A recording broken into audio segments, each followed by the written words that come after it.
అవిశ్వాసమును బట్టి విరువబడివి, నీవైతే విశ్వాసమును బట్టి నిలిచి ఉన్నావు, గర్వింపక భయపడుము. నీవైతే విశ్వాసమును బట్టి నిలిచి ఉన్నావు, విశ్వాసమును బట్టి ఒక ఆత్మీయునిగా కొనసాగగలుగుతున్నావు.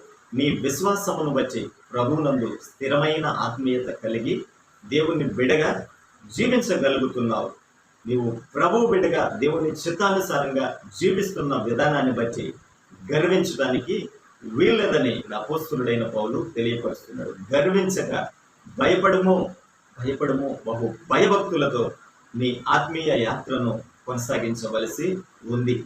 గర్వానికి చోటిస్తే, అహానికి చోటిస్తే నీవు పడిపోయే అవకాశం మెండుగా ఉంది. కనుక గర్వించక భయపడుతూ భయభక్తులు కలిగి జీవించమని పరిశుద్ధ గ్రంథం మనకు తెలియపరుస్తుంది.